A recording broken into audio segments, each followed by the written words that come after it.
Hello student, आज के इस वीडियो लेक्चर में आपका मैं स्वागत करता हूं। देखिए, आज आपको रिफ्लेक्सिव और एम्फैटिक प्रोनाउन मैं यहाँ पर बताऊंगा।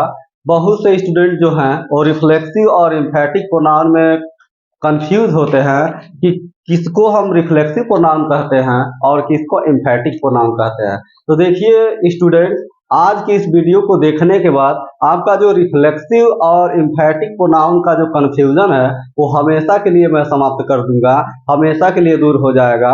बस आप वीडियो से बने रहिए और जो भी मैं पढ़ा रहा हूँ इसको ध्यान से आप देखिए। यहाँ पर देखिए स्टूडेंट्स, रिफ्लेक्सिव प्रोनाउन और एम्फैटिक प्रोनाउन में मैं आज आपको अंतर बताऊंगा और कब किसको रिफ्लेक्सिव प्रोनाउन कहते हैं और किसको एम्फैटिक प्रोनाउन कहते हैं, इस दोनों में आप अंतर आज समझ जाएंगे। देखिए स्टूडेंट्स, जितने भी मैं आपको पहले बता दूं, जितने भी ये जो हैं सेल्फ वाले जो शब्द हैं, जितने भी आप देखते होंगे कहीं भी सेल्फ वाले शब्द हैं या सेल्फ्स वाले शब्द हैं, सेल्फ और सेल्फ जिस भी प्रोनाउन के लास्ट में लगता है वे दोनों के दोनों या तो रिफ्लेक्सिव होते हैं या तो एम्फैटिक होते हैं। स्टूडेंट, ये दोनों जहां भी लगते हैं, जिसके भी अंत में सेल्फ लगता है और सेल्फ्स लगता है, ये दोनों जहां भी लगते हैं, किसी भी प्रोनाउन के अंत में लगते हैं, तो ये जो होते हैं ये या तो रिफ्लेक्सिव होते हैं या तो एम्फैटिक होते हैं। अब इसको जब मैं आपको एग्जाम्पल के द्वारा बताऊंगा तब आप इसमें अंतर समझ पाएंगे कि कहाँ रिफ्लेक्सिव हो रहा है ये शब्द, कहाँ सेल्फ और सेल्फ वाले शब्द जो अंत में जिनके आते हैं जिस प्रोनाउन के, यही दोनों क्या होते हैं, या तो रिफ्लेक्सिव होते हैं या तो एम्फैटिक होते हैं। एग्जाम्पल से आप समझ पाएंगे कि कहाँ से कहाँ ये प्रोनाउन रिफ्लेक्सिव का काम कर रहे हैं और कहाँ पर एम्फैटिक का काम कर रहे हैं। जैसा कि पहले वीडियो लेक्चर में मैं आपको बता चुका हूं कि रिफ्लेक्सिव का मतलब होता है निजवाचक सर्वनाम। ठीक है, रिफ्लेक्सिव का मतलब होता है निजवाचक सर्वनाम जो खुद सब्जेक्ट पर क्या करता है, रिफ्लेक्शन करता है, ऐसे को हम कहते हैं रिफ्लेक्सिव प्रोनाउन। और एम्फैटिक का मतलब होता है मतलब जोर देने वाले सर्वनाम। जब हम किसी बात पर क्या करते हैं, जोर देकर कहते हैं, बल लगाकर कहते हैं, तो वहां पर जो प्रोनाउन यूज किए जाते हैं, इसके भी अंत में सेल्फ और सेल्फ आता है और रिफ्लेक्सिव के भी अंत में ये सब चीजें आती हैं। तो जहां पर बल दिया जाता है वहां पर ये प्रोनाउन क्या हो जाते हैं, एम्फैटिक प्रोनाउन हो जाते हैं। और देखिए यहाँ पर ये जो सेल्फ जब आएगा किसी भी प्रोनाउन में, जैसे मान लीजिए यहाँ पर मैं लिख रहा हूं माई सेल्फ। अब देखिए यहाँ पर माई सेल्फ हो गया, ये देख लीजिए हर सेल्फ हो गया, हर सेल्फ हो गया, हिम सेल्फ हो गया। ये जितने भी शब्द हैं, ठीक है, बेसिकली जो है यहाँ पर himself, her self, my self के अंत में आप क्या देख रहे हैं, क्या लगा हुआ है, सेल्फ लगा हुआ है। क्या लगा हुआ है, सेल्फ लगा हुआ है। तो जिस भी प्रोनाउन के अंत में क्या आपको मिलेगा, सेल्फ मिलेगा, वो कौन से प्रोनाउन होते हैं, वे सिंगुलर होते हैं। वो क्या होते हैं, सिंगुलर के लिए यूज किया जाता है सेल्फ का। और जिस भी प्रोनाउन के लास्ट में यहाँ पर सेल्फ लगता है यानी VES जिसके अंत में होता है वह प्लूरल होता है। जैसे देख लीजिए यहाँ पर हो जाएगा आवर सेल्फ्स, तो यहाँ पर V का आवर होता है तो आवर में क्या लग गया, आवर सेल्फ्स लग गया। तो ये जितने भी शब्द हैं चाहे वो सिंगुलर हो या चाहे प्लूरल हो, ये दोनों के दोनों लगते हैं या तो रिफ्लेक्सिव के लिए या तो एम्फैटिक के लिए। अब कहाँ रिफ्लेक्सिव और कहाँ एम्फैटिक, मैं आज आपका कंफ्यूजन क्या कर दूंगा, दूर कर दूंगा। अब देखिए विद्यार्थियों, पहले रिफ्लेक्सिव का यहाँ पर लिखा गया है। पहले रिफ्लेक्सिव को मैं आपको बता दूं कि रिफ्लेक्सिव प्रोनाउन है क्या। जब भी कोई भी सब्जेक्ट है, कोई भी प्रोनाउन है, अगर वह सब्जेक्ट के रूप में है तो जो अगर रिफ्लेक्सिव प्रोनाउन होगा, मैं एक क्लू बता दूं आपको, जो सब्जेक्ट होगा अगर वह रिफ्लेक्सिव प्रोनाउन है तो वही उसका ऑब्जेक्ट होगा। अगर मान लीजिए यहाँ पर मैं सब्जेक्ट मान ले रहा हूं आई, तो जब रिफ्लेक्सिव प्रोनाउन के रूप में अगर आप इसको देखेंगे तो ऑब्जेक्ट हमेशा क्या मिलेगा आपको, आई का जो है वो माई सेल्फ ही मिलेगा ऑब्जेक्ट के रूप में। और एक चीज और मैं बता दूं वीडियो में आगे बढ़ने से पहले, जब भी रिफ्लेक्सिव प्रोनाउन को आप देखेंगे तो किसी न किसी वर्ब का क्या होता है, ऑब्जेक्ट होता है। रिफ्लेक्सिव प्रोनाउन हमेशा किसका काम करता है, ऑब्जेक्ट का काम करता है। और रिफ्लेक्सिव प्रोनाउन में आप क्या करेंगे, यदि ऑब्जेक्ट को अगर हटा दें, रिफ्लेक्सिव प्रोनाउन वाले वाक्यों में अगर ऑब्जेक्ट को हटा देंगे तो आपका जो सेंटेंस होगा उसमें एरर आ जाएगा, उसमें गलती हो जाएगी, वह सेंटेंस ही आपका क्या हो जाएगा, गलत हो जाएगा। तो देखिए जैसे आई हर्ट माई सेल्फ, पहले ही मैं आपको बताया हूं आई हर्ट माई सेल्फ। अब आप देखिए आई जो है क्या है, सब्जेक्ट है, ठीक है, और इसका ऑब्जेक्ट देखिए क्या आ गया, माई सेल्फ आ गया। तो जब भी कोई अगर रिफ्लेक्सिव प्रोनाउन होगा तो रिफ्लेक्सिव प्रोनाउन हमेशा किसका काम करता है, ऑब्जेक्ट का काम करता है। बहुत से स्टूडेंट कॉम्पिटिटिव एग्जाम में इसको गलत करके चले आते हैं और वो ये समझ नहीं पाते हैं कि कहाँ रिफ्लेक्सिव प्रोनाउन है और कहाँ एम्फैटिक प्रोनाउन है। तो देखिए स्टूडेंट्स, मैं आपका डाउट क्लियर कर दूं। देखिए जब भी कोई रिफ्लेक्सिव प्रोनाउन होगा तो रिफ्लेक्सिव प्रोनाउन ऑब्जेक्ट बनने का काम करता है और हमेशा मेन वर्ब से बाद में आता है, यानी मेन वर्ब के बाद जो चीजें आती हैं वो क्या होती हैं, ऑब्जेक्ट होती हैं। तो देखिए यहाँ पर आई के बाद यहाँ पे हर्ट है जो क्या है, वर्ब है, और इसके बाद यहाँ पर वर्ब के बाद देखिए आई से रिलेटेड कौन सा प्रोनाउन होता है, माई सेल्फ होता है। और माई सेल्फ क्या है, यहाँ पर आपका रिफ्लेक्सिव प्रोनाउन है। पहले ही बता दिया हूं, जब अगर रिफ्लेक्सिव प्रोनाउन होगा तो हमेशा वाक्य में किसका काम करता है, ऑब्जेक्ट का काम करता है। अगर देखिए इस तरीके से जब आप मेन वर्ब के बाद, ठीक है, मेन वर्ब के बाद क्या करेंगे, अगर किसी my self, him self, her self, them self और आवर सेल्फ को देखेंगे तो किसका काम करेंगे, तो हमेशा रिफ्लेक्सिव प्रोनाउन का काम करेंगे। तो रिफ्लेक्सिव प्रोनाउन स्टूडेंट्स वो हमेशा मेन वर्ब के बाद आते हैं। और रिफ्लेक्सिव प्रोनाउन करता क्या है, रिफ्लेक्सिव प्रोनाउन का आखिर काम क्या होता है, रिफ्लेक्सिव प्रोनाउन का काम होता है किए गए कार्य का प्रभाव खुद सब्जेक्ट पर ये डालता है, इसीलिए इसका नाम पड़ गया रिफ्लेक्सिव प्रोनाउन। और रिफ्लेक्सिव प्रोनाउन का निर्माण हुआ है रिफ्लेक्शन से। रिफ्लेक्शन का मतलब स्टूडेंट्स क्या होता है, प्रभाव डालना, और रिफ्लेक्शन का मतलब प्रतिबिंब भी होता है। तो जब जो प्रोनाउन खुद किए गए कार्य का, ये अगर जो भी सब्जेक्ट है अगर वह कोई भी काम कर रहा है और उस किए गए काम का उसके ऊपर खुद प्रभाव पड़ रहा है, और ऐसे जो भी माई सेल्फ, आवर सेल्फ वाले शब्द होते हैं, देम सेल्फ वाले, हिम सेल्फ वाले, अगर वह सब्जेक्ट को खुद प्रभावित करते हैं तो वहां पर उनपे खुद पे अगर प्रभाव पड़ता है किए गए काम का तो क्या होते हैं, रिफ्लेक्सिव प्रोनाउन होते हैं। जबकि आपके एम्फैटिक प्रोनाउन में ऐसा नहीं है। एम्फैटिक प्रोनाउन में केवल क्या होता है, किसी न किसी मतलब काम को करने के लिए वहां पर क्या दिखाया जाता है, जोर दिखाया जाता है या बल दिखाया जाता है। बल लगा के कहा जाता है कि मैंने खुद उस काम को क्या किया, मैंने खुद उस काम को किया, वह खुद आगरा गया, मैं खुद स्कूल जाता हूं। तो इस प्रकार से जब आप क्या करेंगे, किसी मतलब काम को करने के लिए जब आप बल लगाकर बोलेंगे, जोर देकर बोलेंगे, और वहां पर myself, ourself, themself अगर आएगा तो देखिए वहां पर क्या करेगा, हमेशा अधिकांशतः जब एम्फैटिक प्रोनाउन होता है स्टूडेंट, तो मैं एक क्लू बता दूंगा आपको, मतलब 95% केस में क्या होता है, एम्फैटिक प्रोनाउन का यूज जो होता है वो आए हुए सब्जेक्ट के तुरंत बाद में होता है। कुछ केसेस में आप क्या देखेंगे कि एम्फैटिक प्रोनाउन जो है, ठीक है, वो कहाँ आ सकता है, कहीं ऑब्जेक्ट के बाद में भी आ सकता है, लेकिन वहां पर वो रिफ्लेक्सिव नहीं होता क्योंकि किए गए कार्य का प्रभाव खुद सब्जेक्ट पर नहीं पड़ता है। स्टूडेंट्स, प्यारे विद्यार्थियों, आप समझ लीजिए इस बात को कि जब भी अगर कोई काम हम कर रहे हैं और उस किए गए कार्य का प्रभाव अगर खुद डूअर पे पड़ रहा है, खुद सब्जेक्ट पर पड़ रहा है, तो वहां पर उस प्रोनाउन को हम रिफ्लेक्सिव प्रोनाउन कहते हैं। लेकिन जहां पर केवल एम्फेसाइज का काम होता है, जोर दिखाने का काम होता है, बल लगाकर कुछ बोलने की बात होती है, तो वहां पर वह क्या होता है, एम्फैटिक प्रोनाउन होता है, वहां पर उसको हम एम्फैटिक प्रोनाउन कहते हैं। अब देखिए यहां पर मैं आपको और भी एग्जांपल से कंफर्म कर दूं कि कौन सा रिफ्लेक्सिव है और कौन सा इम्फेटिक है, आप खुद जान लेंगे कि इम्फेटिक है या रिफ्लेक्सिव है। तो देखिए ये जितने भी myself, ourself, themself वाले जो भी शब्द हैं, ये सब के सब या तो रिफ्लेक्सिव होते हैं या तो इम्फेटिक होते हैं।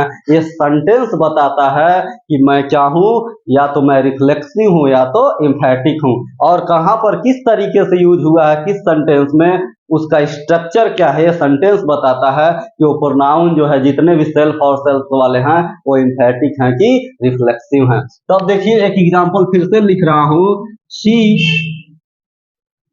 Loves herself, she loves herself।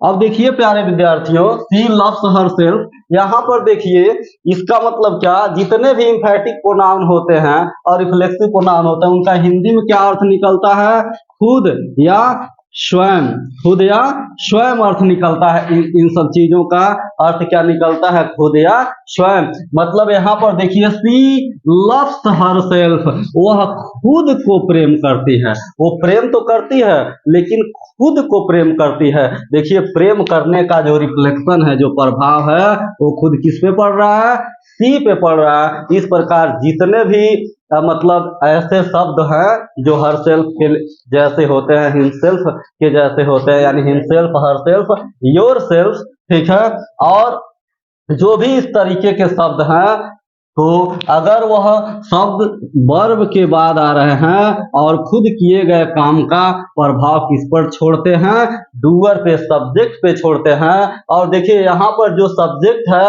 उसी से रिलेटेड अगर इसका ऑब्जेक्ट है तो उसको आप क्या कहेंगे, रिफ्लेक्सिव प्रोनाउन कहेंगे। लेकिन अगर यही अगर ऐसे आ जाए, इस तरीके से आ जाए, तो आप क्या कहेंगे, इसको एम्फैटिक प्रोनाउन कहेंगे। एग्जांपल से देखिए, एग्जाम्पल्स देखिए, I did this work my self, I did this work my self.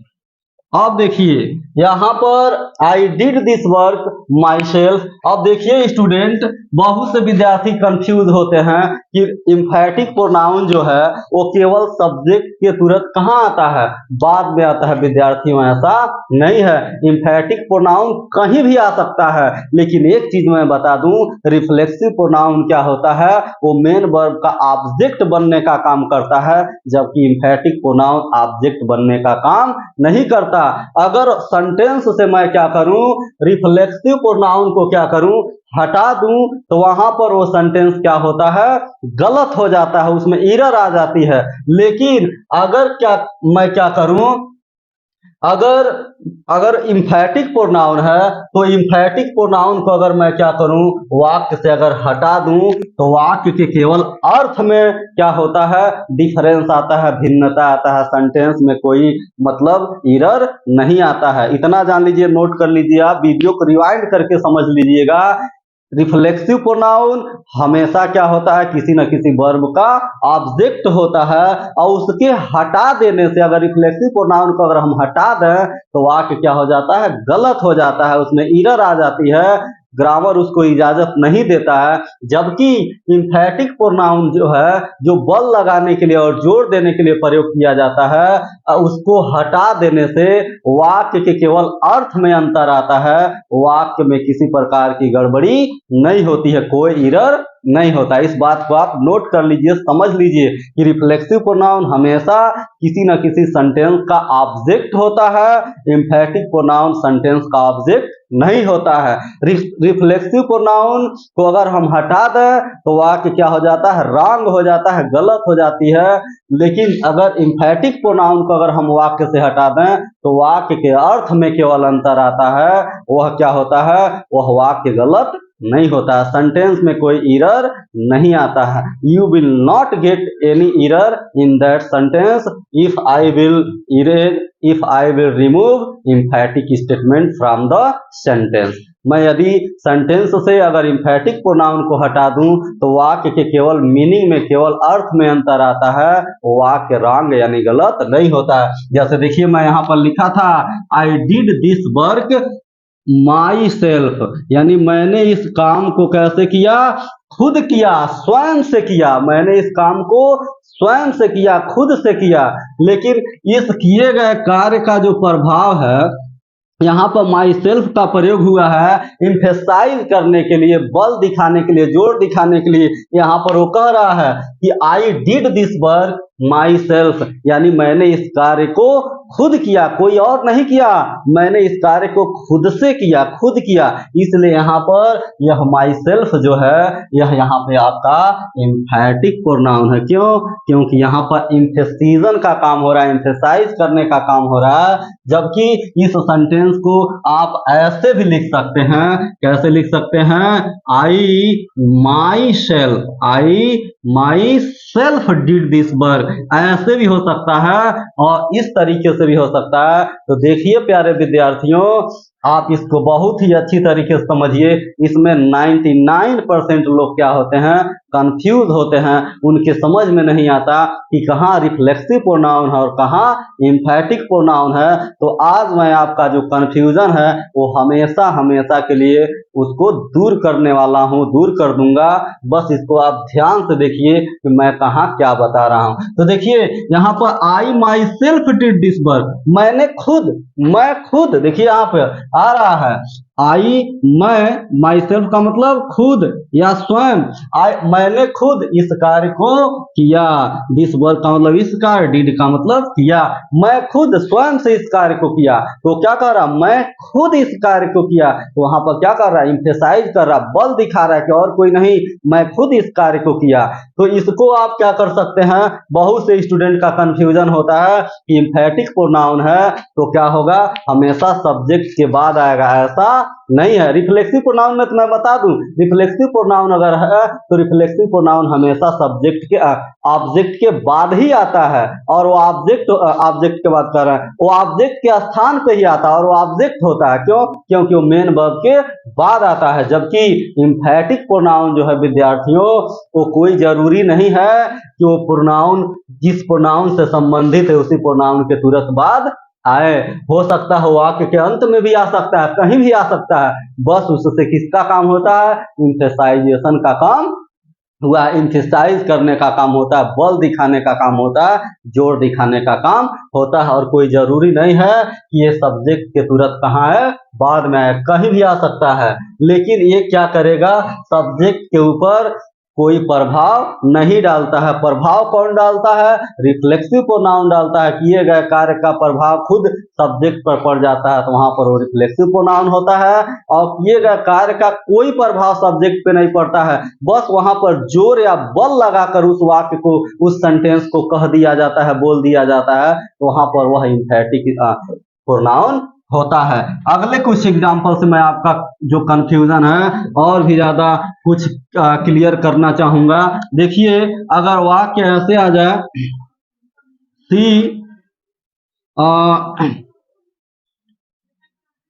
C looks in the mirror, मान लिया आ गया सी लुक्स इन द मिरर, वह मिरर में देखती है। किसको देखती है भाई, यहाँ पर देखिए बहुत से स्टूडेंट ऐसा इसको मतलब अगर यहाँ पे गैपिंग दे दिया गया तो समझ नहीं पाते हैं कि आखिर यहाँ पर रिफ्लेक्सिव प्रोनाउन होगा, यहाँ पर इम्फैटिक प्रोनाउन होगा। तो मैं आपको बता दूं, यहाँ पर देखिए, यहाँ पर वर्ब है, ये वर्ब, और वर्ब के बाद जो चीजें आती हैं वो ऑब्जेक्ट होती हैं विद्यार्थियों। यहाँ पर सीक से संबंधित जो आपका प्रोनाउन है वह क्या होगा, हरसेल्फ होगा। यानी देखिए वह she looks herself in the mirror, वह मिरर में यानी शीशे में, दर्पण में किसको देखती है, स्वयं को ही तो देखती है, खुद को ही तो देखती है। तो उसका जो रिफ्लेक्शन है वो खुद कहाँ है, मतलब उसी के ऊपर पड़ रहा है। यानी जो मिरर में वो खुद को देखती है, किसी और को देखती नहीं है। तो इस प्रकार से यहाँ पर देखिए, यहाँ पर ये जो ऑब्जेक्ट था क्या था, सी का ऑब्जेक्ट क्या है, हरसेल्फ है। और हरसेल्फ क्या है विद्यार्थियों, यहाँ पर एक रिफ्लेक्सिव प्रोनाउन है, यहाँ पर एम्फैटिक प्रोनाउन नहीं है। आगे बढ़ते हैं, कुछ अगले एग्जाम्पल की तरफ चलते हैं। तो अगले एग्जाम्पल को मैं बता दूं, अगर मान लीजिए आ गया, दे enjoyed in the party, they enjoyed in the party. ये सेंटेंस जो है क्या है आप बताइए, इसमें त्रुटि है कि नहीं है। तो देखिए यहाँ पर मैं आपको पहले ही बता दिया हूं कि अगर कोई भी सेंटेंस है तो उसमें उसका ऑब्जेक्ट चाहिए होता है।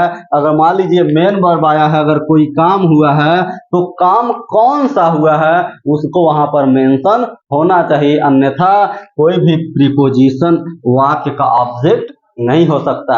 तो देखिए यहाँ पर दे इंजॉयड इन द पार्टी, ये कहने में तो अच्छा लग रहा है लेकिन ग्रामेटिकल यहाँ पे क्या है, ये मिस्टेक है। इस प्रकार देखिए दे इंजॉयड इन द पार्टी, तो आखिर क्या इंजॉय किए, यहाँ पर ये चीज क्या है, मिसिंग है। तो आप पहले ही मैं आपको नाउन वाले मतलब वीडियो में बताया था कि ऑब्जेक्ट क्या है और सब्जेक्ट क्या है। सब्जेक्ट को पता करने के लिए कौन से हम प्रश्न करते हैं और ऑब्जेक्ट को पता करने के लिए क्या से प्रश्न करते हैं। तो देखिए आप यहाँ पर क्या से प्रश्न कीजिए, कोई ऑब्जेक्ट आपको मिल रहा है तो आप देखेंगे आपको कोई ऑब्जेक्ट नहीं मिल रहा है। तो देखिए स्टूडेंट, तो दे इंजॉयड इन द पार्टी, यहाँ पर ये सेंटेंस जो है क्या है, रॉन्ग है। क्यों?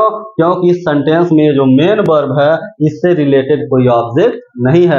इन द पार्टी आपका क्या है, कॉम्प्लीमेंट है। तो यहाँ पर ये सेंटेंस जो है इसमें बहुत बड़ा एरर है। अगर यहाँ पे अगर आप ऐसे मान लीजिए लिख दें हम, they enjoyed themselves, they enjoyed themselves in the party। अब यहाँ पर देखिए ये क्या हो गया, करेक्ट हो गया। वो खुद क्या किए, पार्टी में अपने खुद स्वयं को क्या किए, इंजॉय किए।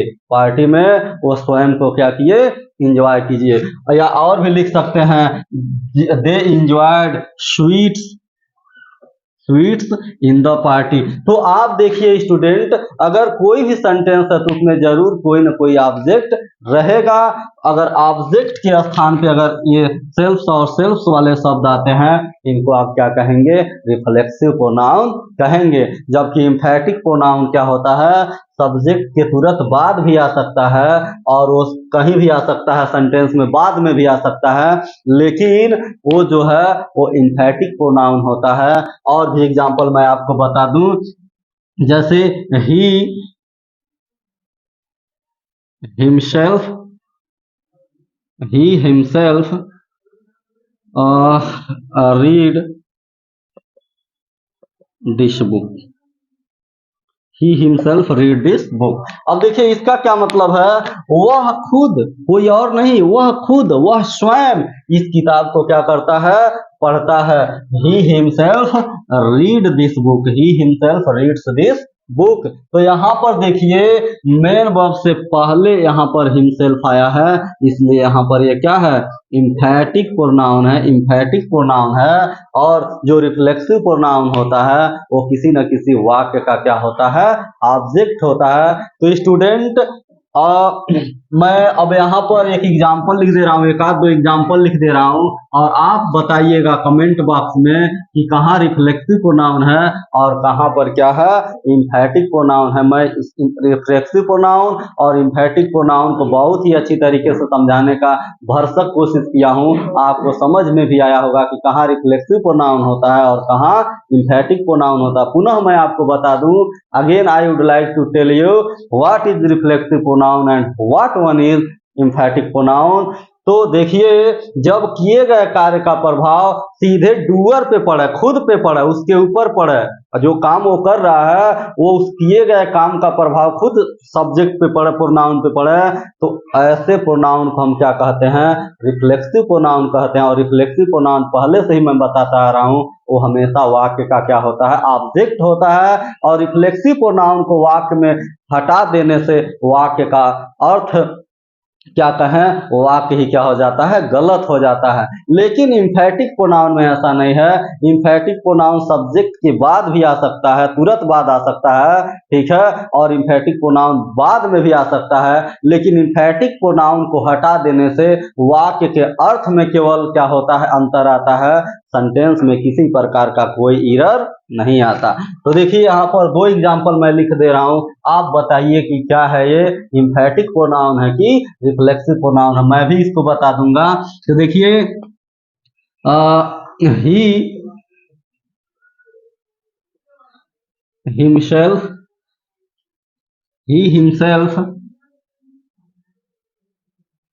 cooks he himself cooks the food।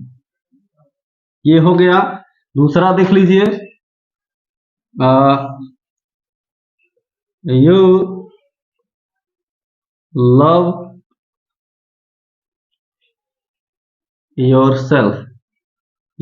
yourself।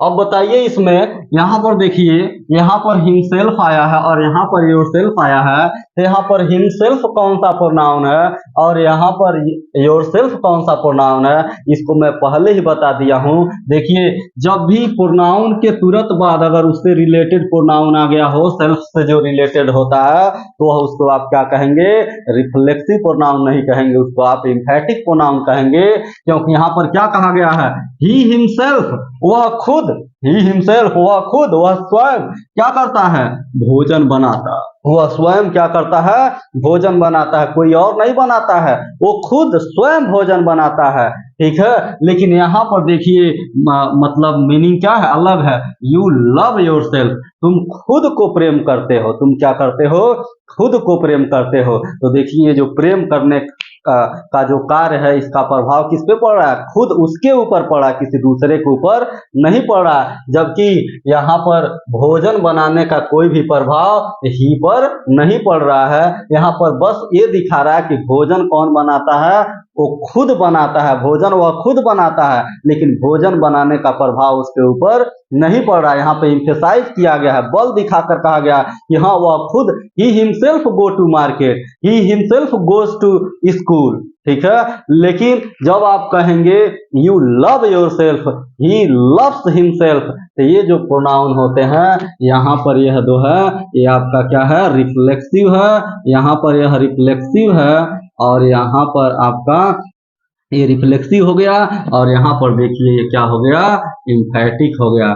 तो स्टूडेंट मैं समझता हूँ कि आज का यह जो वीडियो है आपके लिए बहुत ही उपयोगी साबित होगा, रिफ्लेक्सिव और एम्फैटिक प्रोनाउन के दृष्टिकोण से, और आप पूरी बात समझे होंगे कि कहाँ रिफ्लेक्सिव होता है और कहाँ एम्फैटिक होता है। मैं दोनों ही बातों को बता दिया कि जिसमें SELF लगते हैं वो सिंगुलर प्रोनाउन होते हैं, और जिसमें SELVES लगता है वहां पर वो प्लूरल प्रोनाउन होते हैं। और ये दोनों ही, चाहे सेल्फ वाले हों या सेल्फ्स वाले हों, ये दोनों ही या तो रिफ्लेक्सिव होते हैं या तो एम्फैटिक होते हैं। इनके यूज करने के तरीके से पता चलता है कि ये कहाँ रिफ्लेक्सिव है और कहाँ एम्फैटिक है। आपको फिर से मैं बता दूं, अगर रिफ्लेक्सिव प्रोनाउन होगा तो क्या करेगा, वर्ब के बाद आता है, और वह किए गए जो कार्य, यानी जो वर्ब से जो कार्य हो रहा है उस सेंटेंस में, वहां पर उस वर्ब का जो प्रभाव, उस कार्य का प्रभाव वो खुद डूअर पे, खुद उस प्रोनाउन पे पड़ता है, सब्जेक्ट पे पड़ता है जो कार्य वह करता है। जैसे आप यहाँ देख लीजिए, यू लव योरसेल्फ, तुम प्रेम तो करते हो लेकिन किससे, दूसरे से नहीं, खुद से करते हो। तो प्रेम करने का प्रभाव किस पे पड़ रहा है, खुद पे पड़ रहा है। यहाँ पे जो लव का जो काम चल रहा है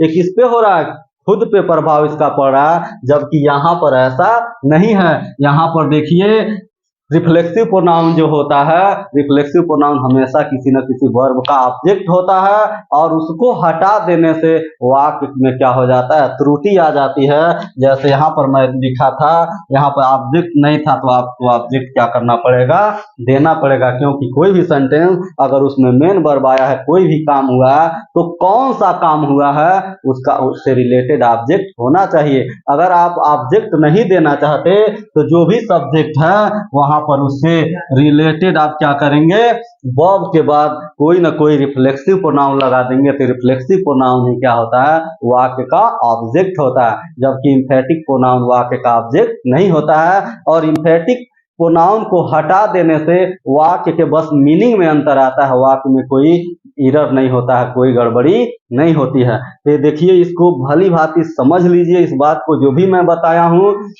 इसको वीडियो को रिवाइंड कर करके देख लीजिएगा। इसको आप नोट भी कर सकते हैं, नोट्स भी बना सकते हैं, जिससे आप इसको आसानी से बाद में भी पढ़ सकते हैं। तो स्टूडेंट्स, मैं आशा करता हूँ आप लोग इसको पूरी तरीके से समझे होंगे। इसी तरीके से और भी मतलब चीज़ों को जानने के लिए, ग्रामर को पढ़ने के लिए आप मेरे वीडियो से जुड़े रहिए। वीडियो को, चैनल को निरंतर लाइक, सब्सक्राइब और शेयर करते रहिए। तो देखिए स्टूडेंट, आज के वीडियो में इतना ही। आज का दिन आपका शुभ हो।